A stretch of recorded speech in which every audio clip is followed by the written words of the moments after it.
महर्षि मेधा कहते हैं, दैत्य के मारे जाने पर इंद्रादिक देवता अग्नि को आगे करके कात्यायनी देवी की स्तुति करने लगे।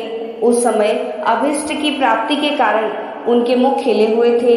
देवताओं ने कहा, हे शरणागतों के दुख दूर करने वाली देवी, तुम प्रसन्न हो।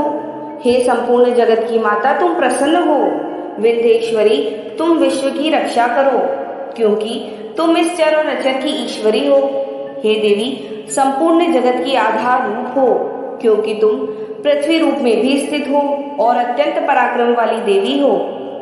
तुम विष्णु की शक्ति हो और विश्व की बीज परम माया हो, और तुमने ही इस संपूर्ण जगत को मोहित कर रखा है। तुम्हारे प्रसन्न होने पर ही यह पृथ्वी मोक्ष को प्राप्त करती है। हे देवी, संपूर्ण विद्याएं तुम्हारे ही भिन्न भिन्न स्वरूप है। इस जगत में जितनी स्त्रियां हैं वह सब तुम्हारी ही मूर्तियां हैं। एकमात्र तुमने ही इस जगत को व्याप्त कर रखा है। तुम्हारी स्तुति किस प्रकार हो सकती है, क्योंकि तुम परम बुद्धि रूप हो और संपूर्ण प्राणी रूप स्वर्ग और मुक्ति देने वाली हो। अतः इसी रूप में तुम्हारी स्तुति की गई है।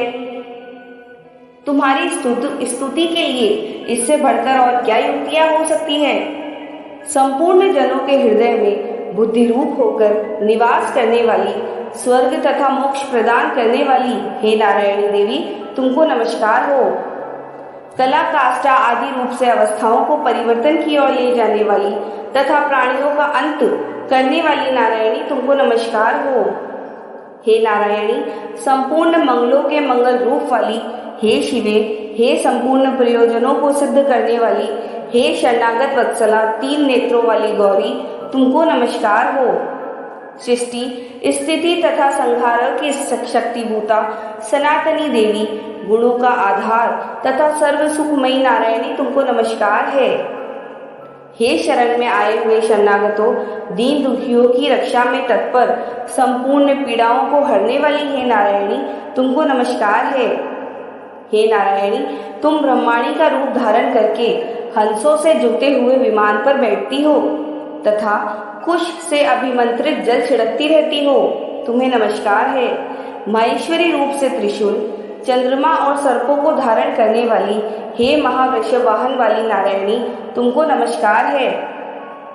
मोरों तथा मुक्तों से घिरी रहने वाली महाशक्ति को धारण करने वाली हे कौमारी रूपधारिणी निष्पाप नारायणी, तुम्हें नमस्कार है।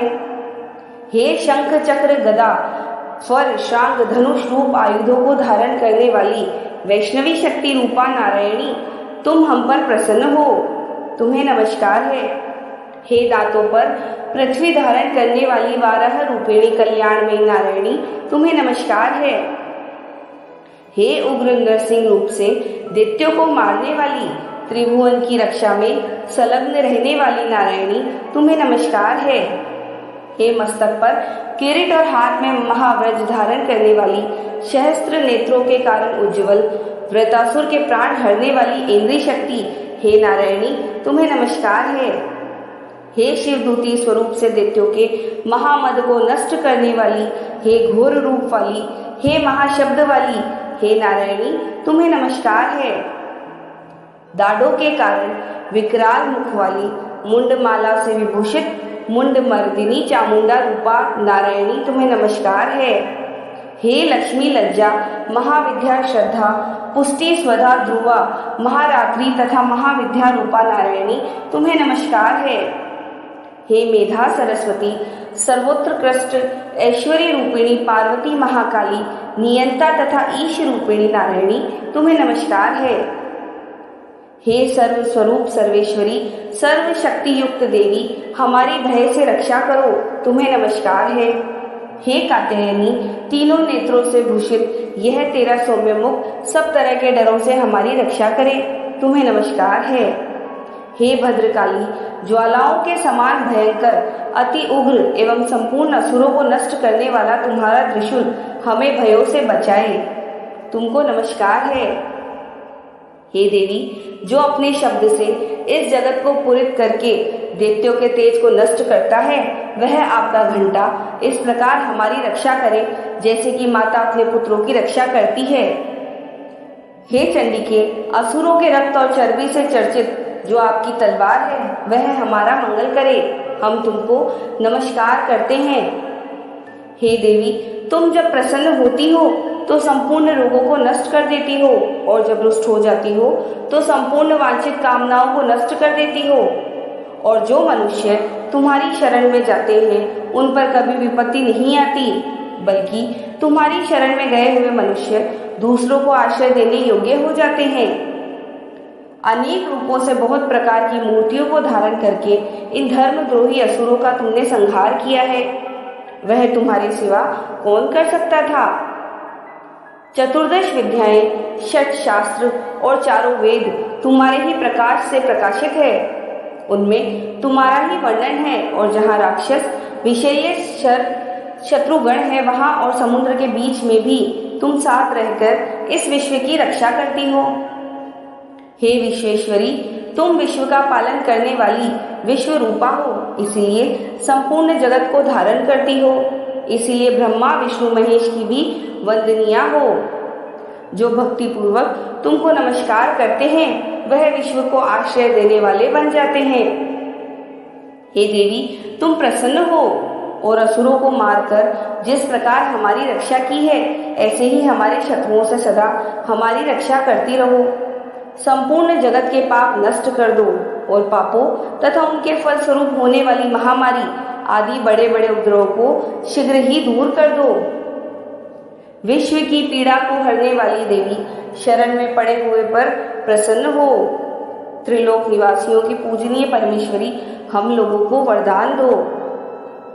देवी ने कहा, हे देवताओं, मैं तुमको वर देने को तैयार हूँ। आपकी जैसी इच्छा हो वैसा वर मांग लो, मैं तुमको दूंगी। देवताओं ने कहा, हे सर्वेश्वरी, त्रिलोकी के निवासियों की समस्त पीड़ाओं को तुम इसी प्रकार हरती रहो और हमारे शत्रुओं को इसी प्रकार नष्ट करती रहो। देवी ने कहा, मनवंतर के 28वें युग में 2 और महाअसुर शुंभ और निशुंभ उत्पन्न होंगे। उस समय मैं नंद गोप के घर से, यशोदा के घर गर्भ से उत्पन्न होकर विंध्याचल पर्वत पर शुंभ और निशुंभ का संहार करूंगी।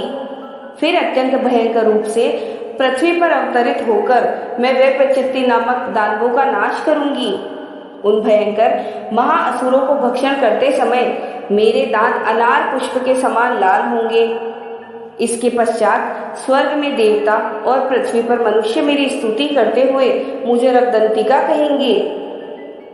फिर जब 100 वर्षों तक वर्षा नहीं होगी तो मैं ऋषियों की स्तुति करने पर अयोनिजा नाम से प्रकट होंगी और अपने 100 नेत्रों से ऋषियों की ओर देखूंगी। अतः मनुष्य शताक्षी नाम से मेरा कीर्तन करेंगे। उसी समय मैं अपने शरीर से उत्पन्न हुए प्राणों की रक्षा करने वाले शाकों द्वारा सब प्राणियों का पालन करूंगी और तब इस पृथ्वी पर शाकंभरी के नाम से विख्यात होंगी। और इसी अवतार में मैं दुर्ग नामक महाअसुर का वध करूंगी और इससे मैं दुर्गा देवी के नाम से प्रसिद्ध होंगी। इसके पश्चात जब मैं भयानक रूप धारण करके हिमालय निवासी ऋषियों महर्षियों की रक्षा करूंगी तब भीमा देवी के नाम से मेरी ख्याति होगी। और जब फिर अरुण नामक असुर तीनों लोगों को पीड़ित करेगा तब मैं असंख्य भ्रमरों का रूप धारण करके उस महादैत्य का वध करूंगी। तब स्वर्ग में देवता और मृत्युलोक में मनुष्य मेरी स्तुति करते हुए मुझे भ्रामरी नाम से पुकारेंगे। इस प्रकार जब जब पृथ्वी राक्षसों से पीड़ित होगी तब तब मैं अवतरित होकर शत्रुओं का नाश करूंगी। अगर आपको आज की ये कहानी अच्छी लगी हो तो प्लीज लाइक करें, शेयर करें और आने वाले वीडियोस की नोटिफिकेशंस के लिए सब्सक्राइब करें। धन्यवाद।